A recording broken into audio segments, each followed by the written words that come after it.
Assalamu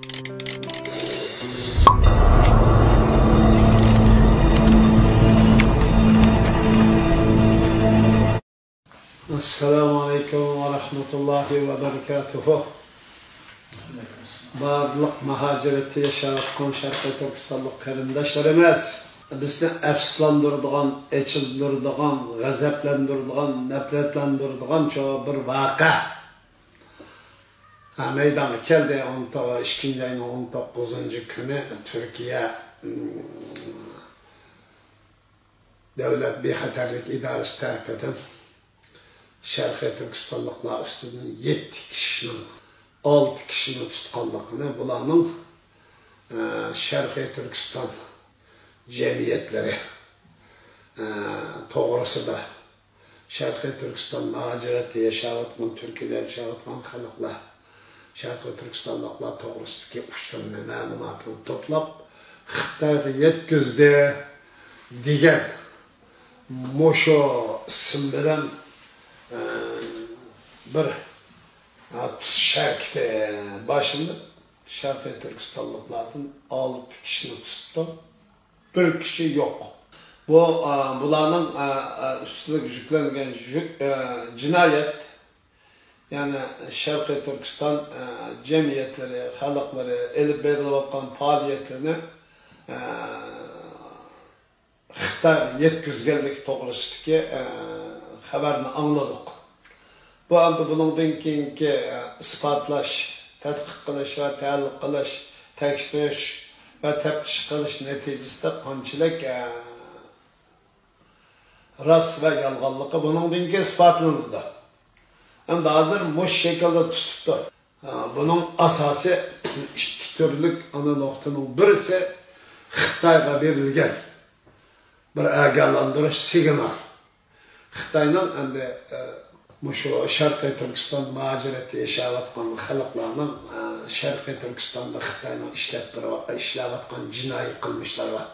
Aslında bilib va ko'rib turib, o'shada Xitoyga uchur yetkazayotganlik, Xitoyga ma'lumot yetkazgan bu kishilarning tutuqlashi, Xitoyga bergan bir signal, bir cho'g'a bu masalaning sel qaramaydiganligini Türkiye'nin bunu kök etmekçi köstük berdi.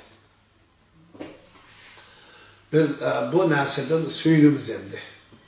Qandaqlı olmasın Türkiye bugün Xitoy müşahede işletilayotgan casuslarını Sharqiy Turkiston davasına, Sharqiy Turkiston siyosiy mustaqillik hareketiga ihanet qilayotgan bu casus, bu hain, bu rezil insanlarını tutuş arkalık Xitoyning bundan keyin ma işimizni biz qarab turmaymi degan bir signalni bergan bo'ladi. Bu bundan bizni xursand qilayotgan tarafning birisi.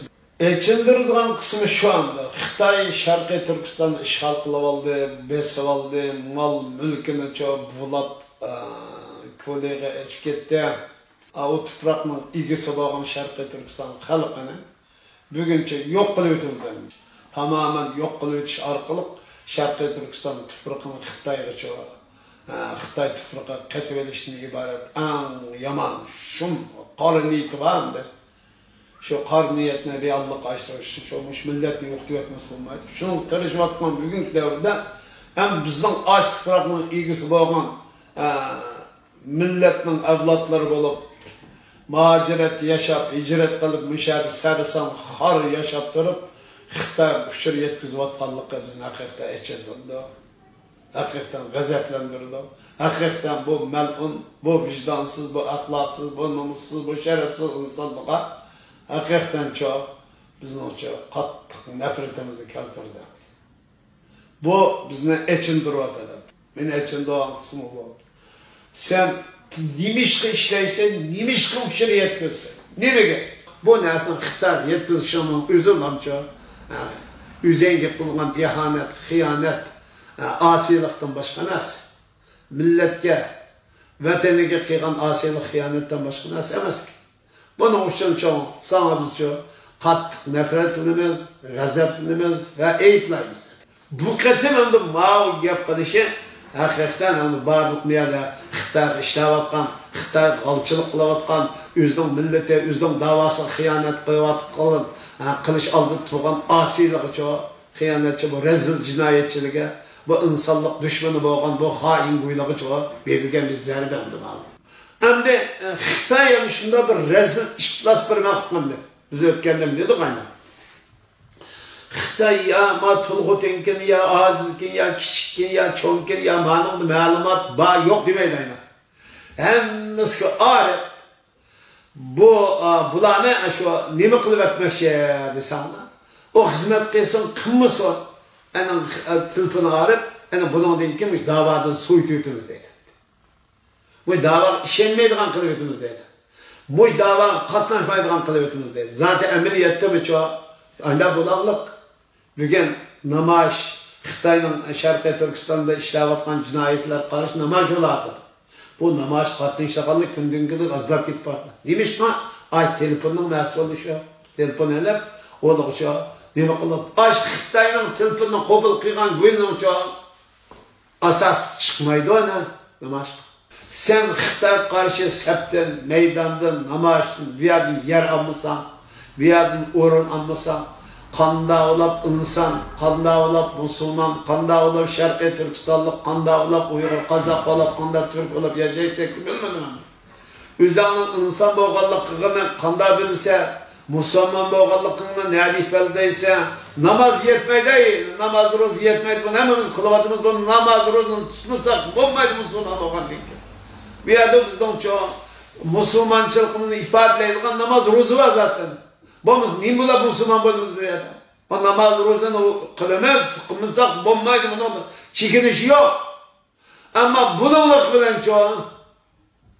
Xitoy qarshi, Xitoyning Sharqiy Turkistonda ishg'oliga, bu yerda elib berilayotgan jinoiy qilmishlarga, irqiy qirg'inchilik va insoniyat qarshi deb bekitgan jinoyatiga qarshi turmagan bo'lsang, senin insonliqing, senin vicdanın, senin musulmonliqing, senin namozing var tutayotgan, seningcha ilm edim bo'lib qolganligining hech qanday bir ahamiyat qiymati yo'q.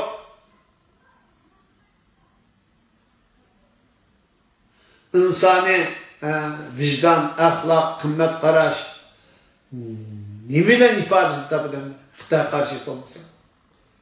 Bu shun hamma narsa nima uchun bo'ladi bo'lsa, Xitoy birdan bir tildan edip, mayli Xitoy ishlasin, onun ma'naviy ruhini nalqa zehnini, pak ruhini shaltaq qilib bordi. Mehnat qilib bordi. Ker qilib bordi. Ani buzib tashladi. Ma'naviy tigicha qanday qilmoqchi Xitoy nechta olmoqchi. Ay Xitoyning telefonni qabul qildingmi? Ma'naviy tigicha bir qatim qora chekib urildi. Oppoq bir narsaga sağlam bir pokiz suvga chigitdek toqni tashlab etgan o'xshashadi. Oppoq bir narsaga qor rang bilan bir chekitni qo'ygan o'xshaydi. Biz qardab ketmaydi-na. Ashida qilish orqali seni lek qildi, qalbing lek qildi.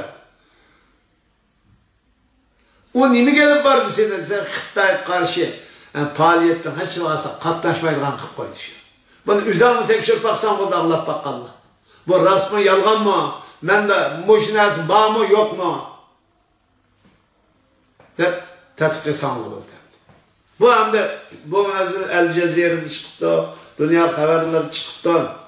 Endi bugun Xitoy oshincha olan masjidni chaqirsa, Qur'onni ko'ydirasa, joy namozni ko'ydirasa, xonim qizlarini dafsanni qildirasa, xorlasa, turmoq solib o'ltirasa, mushunchalar jinoyatni qilgan dushmanga Türkiye'de bo'lgan faoliyatni yetkazgan bo'lsa, sening ne vicdan, ne axloq, ne insonlik, ne musulmonchilik, ne uyg'urlik hech kim qolmadi degan bo'ldi. Endi xunasa olib ketgan ming yaxshi go'y, xoin bo'lmay, xunasa olib ketgan yaxshi go'y. Bu haqiqatan bizni echildirdi.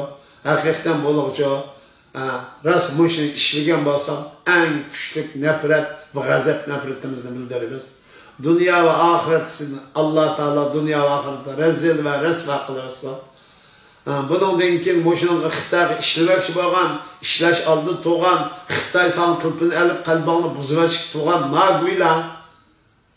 Endi diqqat qilib o'zingni tatib, bir sağlam, to'g'ri bir yo'lni tutib, shu yo'lda menishingni, bundan keyin bundaq Xitoyning safsatlarga ishonmay, to'g'ri yo'lda menishingni tavsiya qilamiz. Assalomu alaykum va rahmatullohi va barakatuh.